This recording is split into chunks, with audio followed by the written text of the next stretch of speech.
Pada hari ini kita akan mengkaji tafsir surah Al-Ghasyiyah.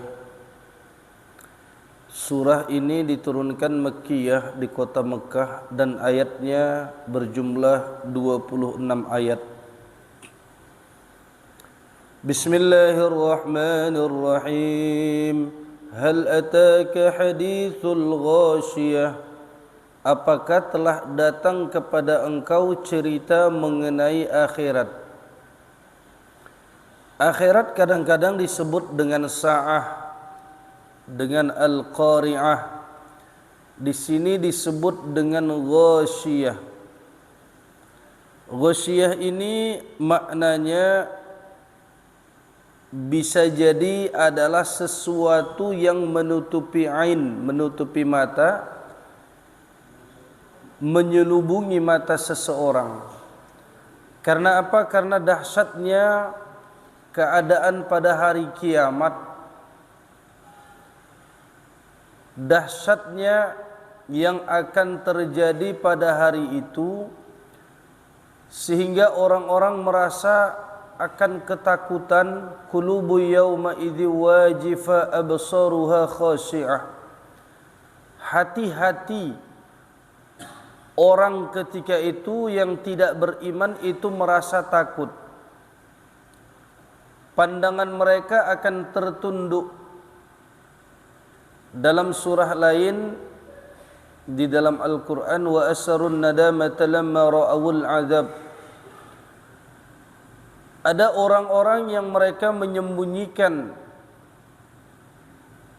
nadamata, penyesalan mereka. Terutama orang-orang kafir, mereka akan menyembunyikan daripada penyesalan mereka lamma ra'awul azab, ketika telah melihat azab Allah Subhanahu wa taala. Jadi nyesal kenapa tidak beriman, menyesal kenapa bermaksiat di dunia, tapi disembunyikan. Wa asarun nadamata lamma ra'awul azab. Wujuhun yawma idzin khashi'ah. Wajah mereka pada hari itu tertunduk. Jadi tertunduk karena dahsyatnya keadaan hari kiamat. Mereka akan tunduk menghadapi daripada hari kiamat. Tunduknya di sini tafsirnya adalah zalilah, mereka tertunduk dalam keadaan hina. Amilatun nasibah. Satu amalan yang pada hari itu adalah susah, amalan yang sangat susah payah, dzati nasabin wa ta'ibin bisalasil. Jadi karena diazab pada hari itu, maka menyusahkan daripada orang-orang pada hari kiamat. Sebagaimana yang kita tahu keadaannya di padang mahsyar, orang-orang akan digiring selama 1500 tahun di padang mahsyar. Di situ yang mendapat golongan hanya 7 golongan. Salah satunya adalah orang yang tumbuh dalam keadaan dia taat kepada Allah. Artinya dari kecil dia tumbuh remaja, tumbuh dewasa, dia taat kepada Allah Subhanahu wa taala. Nasya'a fi ibadatillah. Maka dia tidak akan merasakan ketakutan, tidak akan merasakan daripada azab yang dirasakan oleh orang-orang di padang mahsyar. Tasla naran hamiyah. Masuk ke dalam neraka hamiyah. Sebagaimana yang kita ketahui, jemaah yang dirahmati oleh Allah Subhanahu wa taala, neraka itu ada 7 tingkatan. Ada neraka siksaannya yang paling rendah kepada orang Islam, dulu bermaksiat, tidak taat kepada Allah. Di bawahnya lagi ada neraka untuk orang Nasrani. Di bawahnya lagi ada neraka untuk orang Yahudi. Di bawahnya lagi ada neraka untuk orang Majusi. Di bawahnya lagi ada neraka untuk orang As-sabi'in. Sabi'in ini adalah orang-orang yang menyembah dewa-dewa, menyembah matahari dan sebagainya. Kemudian ada untuk orang yang ahli syirki, ahli menduakan Allah. Jadi ada orang Nasrani udah menyekutukan Allah, Yahudi sudah menyekutukan Allah. Di bawahnya lagi itu ada untuk ahli syirki, ahli syirik. Kemudian yang paling bawah adalah untuk orang-orang munafik. Yang kita pelajari kemarin, orang munafik itu dihukumi oleh para a'immah, mereka adalah termasuk golongan orang-orang yang telah menduakan Allah Subhanahu wa taala. Artinya mereka sudah dikatakan kafir. Jadi jemaah yang dirahmati oleh Allah Subhanahu wa taala, pada hari itu tasla naran hamiyah. Mereka akan masuk ke dalam neraka yang namanya neraka hamiyah. Tusqa min 'ainin aniyah. Para ahli neraka itu akan diberikan minum daripada mata air aniyah syadidil hararah, yang sangat panas. Jadi ainin aniyah ini adalah air yang sangat panas. Di dalam surah Al-Waqiah disebutkan adalah air hamim yang intihal hararah, puncak panasnya sudah tidak ada lagi panas di atas panas. Artinya air yang sangat panas akan diberikan kepada ahli neraka. Nanti dijelaskan dengan ayat yang sebelumnya kenapa mereka itu meminta minum. Di dalam neraka mereka minta minum. Sehingga apabila air ini didekatkan kepada ahli neraka, maka wajah mereka hancur, Pak. Wajah mereka hancur. Karena apa? Karena panasnya air hamim tadi. Panas yang sangat luar biasa. Nah, ini kata Allah, tusqa min ainin aniyah. Ahli neraka akan diberikan air yang namanya air aniyah, atau namanya air hamim. Laisa lahum ta'amun illa min dhari'. Tidak ada bagi ahli neraka makanan kecuali daripada buah yang berduri. Dhari' itu adalah nau'un minasyauki, satu jenis daripada duri. Maka mereka akan diberikan makan dengan buah yang berduri, yang di dalam ayat lain ulama di sini mengatakan, apakah makanan mereka bukan nanah dan darah? Bukankah di dalam surah lain itu dikatakan la ya'kuluhu wala ta'amun illa min gislin? Tidak ada makanan kecuali daripada nanah dan darah. Maka dijawab oleh para ulama bahwa di dalam neraka itu azabnya bermacam-macam. Ada yang diberikan buah yang berduri, ada yang diberikan makanan daripada nanah dan darah. Timbul pertanyaan, di dalam neraka kok masih mau makan? Maka sebagian ulama di sini menuliskan bahwa Allah Subhanahu wa taala akan mengirimkan kepada ahli neraka rasa lapar. Ketika mereka disiksa itu sudah sangat luar biasa. Kemudian Allah kirimkan rasa lapar kepada mereka, sebagai bentuk itu adalah azab daripada Allah taala. Lapar di dalam neraka, Pak.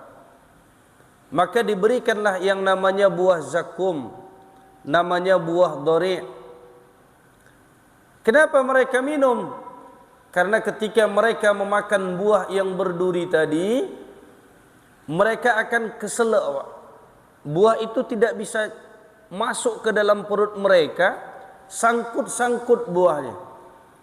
Maka mereka teringat, ketika dulu di dunia bila kami makan kalau ada sesuatu yang nyangkut di kerongkongan, kami akan minum. Maka mereka minta kepada Allah agar diberikan air minum. Maka tusqa min ainin aniyah, diberikan air minum itu oleh Allah. Tapi dari apa? Daripada air yang sangat panas. Jadi kalau ada yang bertanya, kenapa di dalam neraka ada makan, ada minum? Sebabnya karena itu, Pak. Allah memberikan rasa lapar kepada mereka adalah sebagai bentuk siksaan kepada ahli neraka. Surah Al-Waqiah menjelaskan bahwasannya mereka akan minum fasyaribuna syurbal him. Jadi meminum air hamim itu dalam keadaan mereka minum seperti unta yang kehausan, minum dalam keadaan rakus. Belum minum, didekatkan air itu di wajah mereka, wajahnya sudah hancur. Minum lagi, lagi parah, hancur semua organ-organ tubuh mereka. Namun mereka tidak dimatikan oleh Allah Ta'ala. Jadi tidak ada mati lagi di dalam neraka. Ketika sudah hancur, Allah ganti dengan yang baru. Hancur, Allah ganti dengan yang baru. Hancur, Allah ganti dengan yang baru. Laisa lahum ta'amun illa min dhari'. Tidak ada bagi mereka makanan illa min dhari', kecuali daripada buah yang berduri.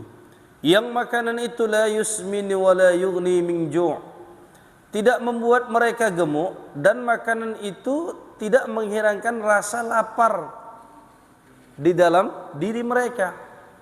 Jadi buahnya tidak mengenyangkan, tidak membuat mereka menjadi gemuk. Dimakan lapar, dimakan lapar, dimakan lapar, sehingga ingin minum, ingin minum, ingin minum. Makan lagi, minum lagi. Jadi siksaan dan siksaanlah yang mereka dapat ketika berada di dalam neraka. Sudah saya sampaikan itu, Pak, ya. Bagaimana azab yang paling pedih ketika di dalam neraka adalah ketika mereka meminta minuman kepada ahli surga. Wa nada ashabun nari ashabal jannah an afidu alaina minal ma'i aw mimma razaqakumullah. Qalu innallaha harramahuma 'alal kafirin. Ahli neraka akan berteriak memanggil ahli surga.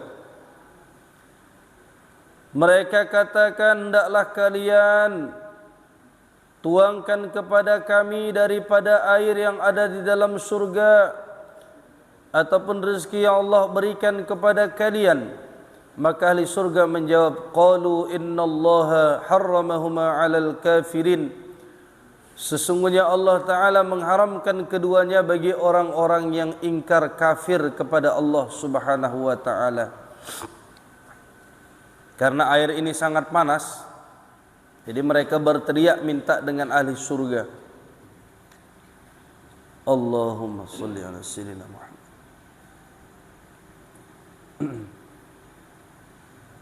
Wa ya'tihil mautu min kulli makan. Dalam ayat lain dikatakan akan datang kepada ahli neraka al-maut, asbabul maut. Tafsirnya adalah asbabul maut. Akan datang kepada mereka asbab-asbab kematian. Min kulli makan, daripada segala arah. Artinya siksaan kepada ahli neraka datang daripada atas, dari bawah, dari kanan, dari sebelah kiri, depan, belakang. Yang membuat apa? Membuat mereka tersiksa. Membuat mereka tersiksa. Inilah kandungan di dalam surah Al-Ghasyiyah, Pak. Jadi yang pertama itu berbicara tentang siksaan ahli neraka, minumannya daripada air hamim, kemudian makanannya daripada buah yang berduri. Kemudian wujuhun yawma idzin na'imah, wajah-wajah pada hari itu adalah wajah yang baik, berseri-seri, lisa'iha radiyah, karena usaha mereka, susah payah usaha mereka ketika di dunia, radiyah, ridha. Artinya orang-orang yang beramal soleh di dunia, wajahnya akan berseri-seri dalam keadaan ridha. Kenapa? Lamma ra'at thawabahu, ketika melihat pahala-pahala yang Allah Subhanahu wa taala sediakan kepada mereka. Bercerita ahli surga, Pak. Ayat ini menceritakan ahli neraka, kemudian menceritakan orang-orang yang berada di dalam surga. Wajahnya berseri-seri sebagaimana Nabi Yusuf alaihi salam umurnya tetap dengan 33 tahun, tidak akan tua selama-lamanya, tidak akan mati. Kemudian mendapatkan kenikmatan di dalam surga, walakum fiha ma tashtahi walakum fiha ma tad'un. Di dalam surga boleh apa yang saja yang kita perbuat. Walakum fiha ma tad'un.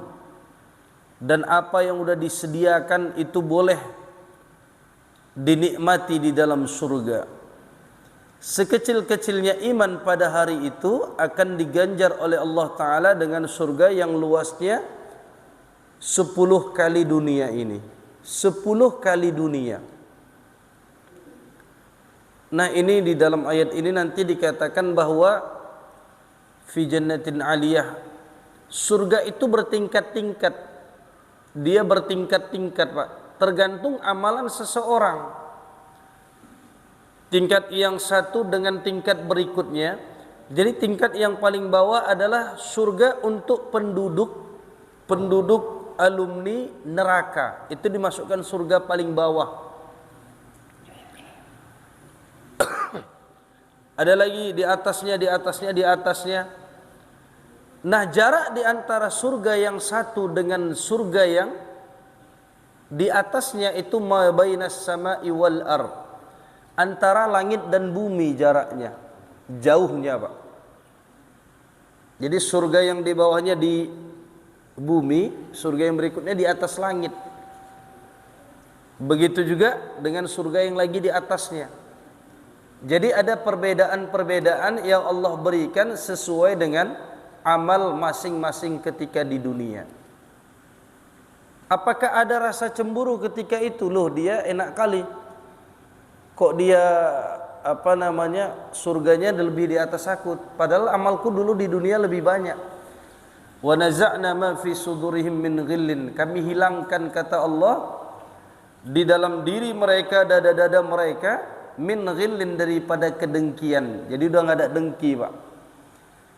Mungkin orang iman sama orang iman di dunia ini masih ada rasa iri, rasa dengki, rasa hasad, masih ada.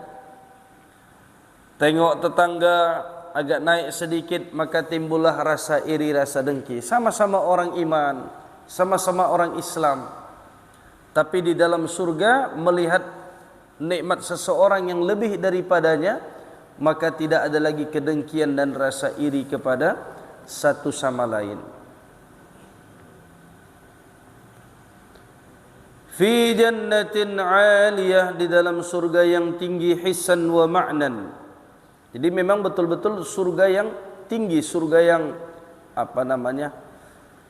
aliyah, yang tinggi secara panca indera, secara makna aliyah. La tasma'u fiha laghiyah, tidak ada mendengar di dalamnya laghiyah, suara-suara yang tidak baik, Pak. Suara-suara yang tidak baik itu tidak ada lagi di dalam surga. Hatta di dalam surah Al-Waqiah, suara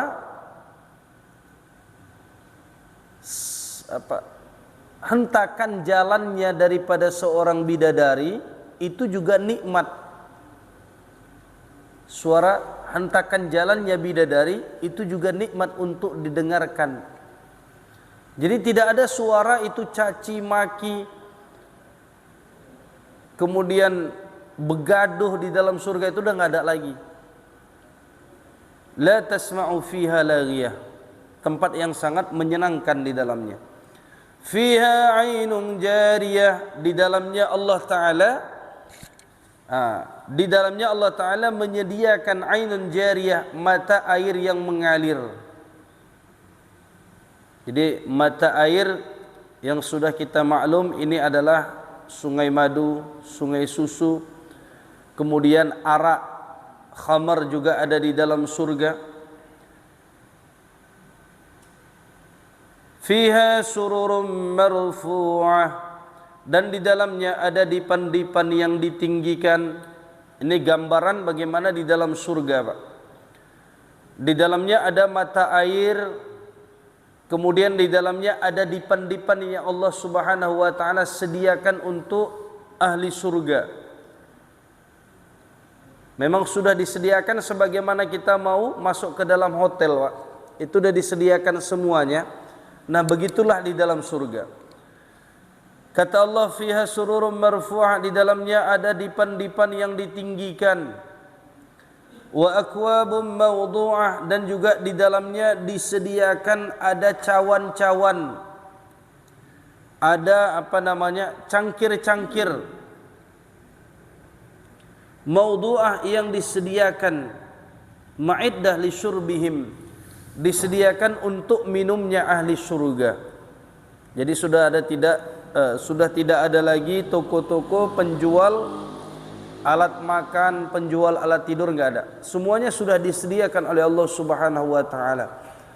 Kata guru saya, kalau kita itu masuk ke dalam surga, Allah sediakan surganya itu yang besarnya hanya satu kamar saja. Itu sudah cukup.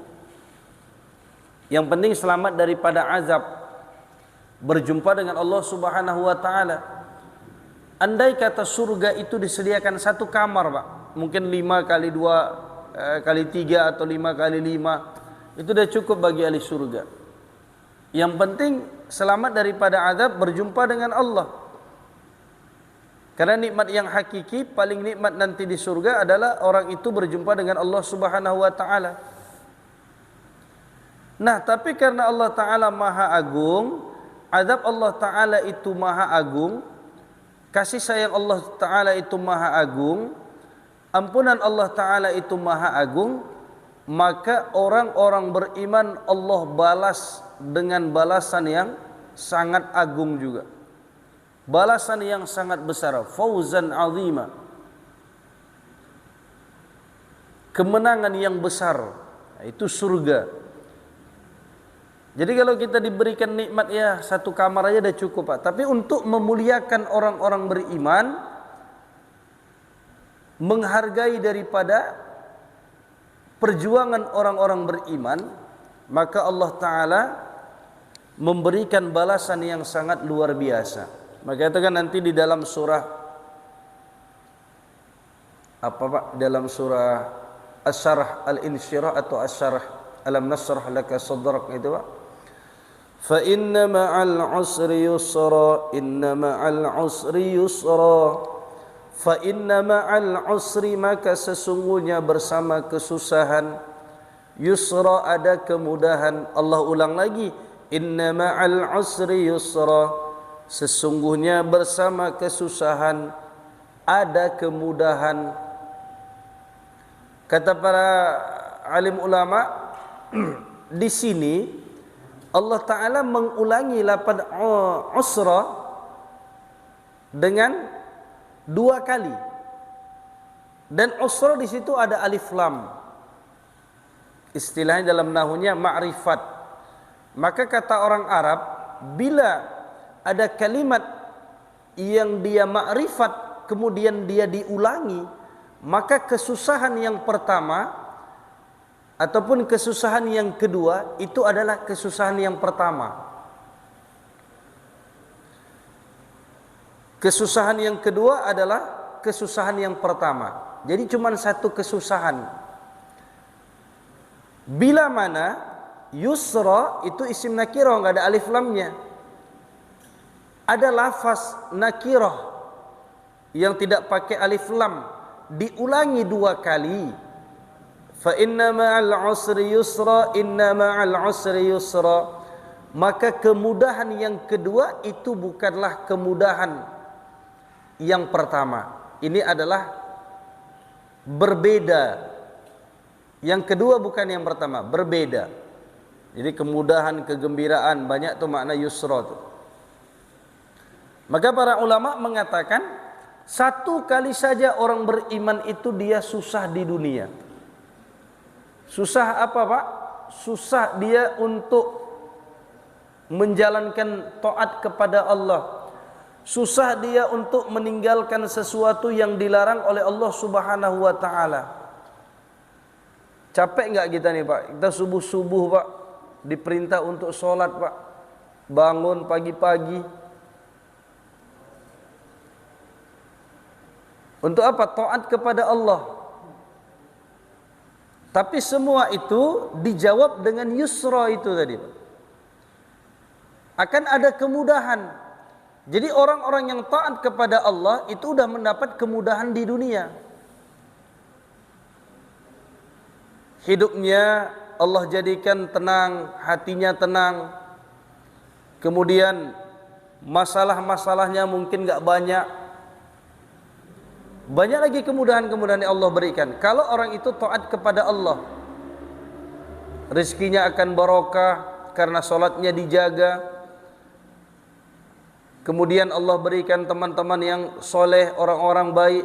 Nah, itu kan satu kemudahan bagi orang-orang yang taat kepada Allah. Nah, yusra yang kedua, ini adalah kemudahan balasan Allah nanti di akhirat. Yaitu dia diberikan nikmat yang tidak terhingga oleh Allah Subhanahu wa taala. Jadi agama ini ya intinya sabar. Sabar menjalankan perintah Allah dan sabar untuk meninggalkan larangan Allah Subhanahu wa taala.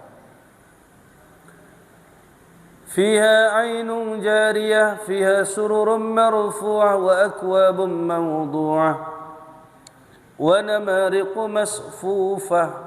Jadi kita udah disediakan tuh, Pak, cawan-cawan untuk minum kita. Disediakan juga bantal-bantal. Jadi ada bantal-bantal yang itu sudah disediakan oleh Allah Ta'ala untuk bersandarnya ahli-ahli surga. Bersandar, duduk di sana. Ya, jadi masalah itu ada nggak tidur di dalam surga, Pak? Tidur ada nggak, Pak? Istirahat kita ada nggak di dalam surga, Pak? Kalau kematian itu udah jelas disembelih oleh Allah Ta'ala. Kalau tidur ada nggak, Pak? Kira-kira, Pak, yang pernah ke surga, Pak? Belum ada, Pak. Jadi kemarin di Cingguan ngaji itu ada Ustadz Bakhtiar. Kalau kata Ustadz Bakhtiar nggak ada lagi tidur di sana. Jadi hanya kenikmatan dan kenikmatan yang didapat oleh ahli surga.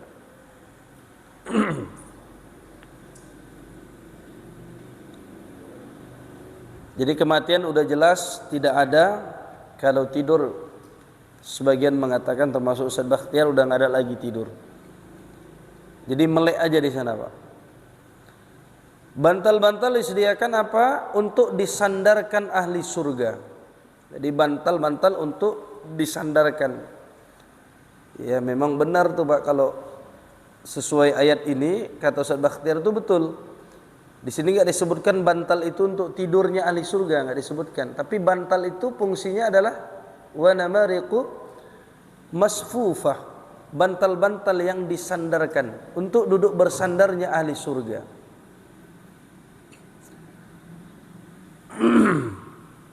Wa zarabiyyu mabthuthah, dan permadani-permadani yang dihamparkan, dibentangkan untuk ahli-ahli surga. Jadi ada permadani-permadani sudah dihamparkan, disediakan untuk ahli-ahli surga.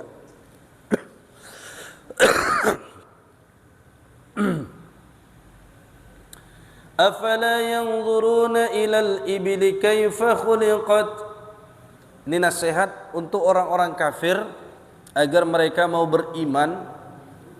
Allah ceritakan azab, Allah ceritakan nikmat, kemudian ini kalam adalah nasihat.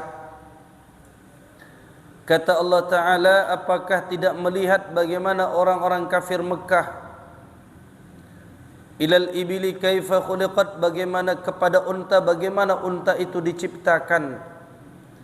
Unta adalah hewan yang aneh. Dia mampu untuk menahan haus, menahan dahaga selama beberapa hari. Kemudian dia juga mempunyai kelebihan, mampu untuk menyimpan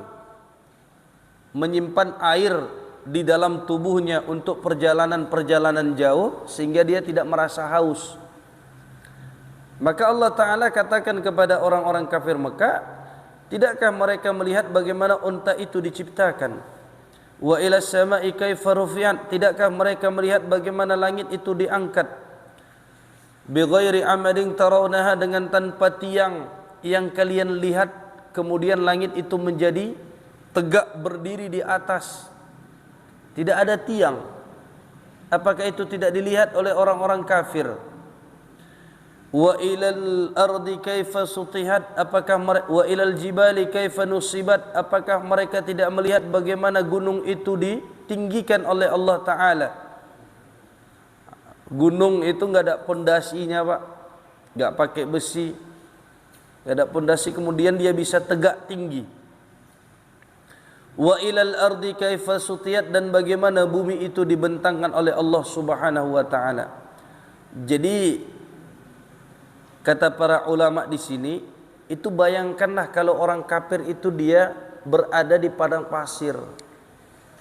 Ada unta di situ. Lihat unta itu bagaimana dia berjalan di padang pasir, perjalanan yang jauh, membawa beban yang berat. Lihat di arah kanannya, di situ ada gunung-gunung, ada bukit-bukit. Bagaimana Allah ciptakan itu? Lihat ke arah bawahnya, ada bumi. Bagaimana Allah bentangkan bumi itu? Lihat ke arah atas, ke langit. Bagaimana Allah ciptakan langit itu?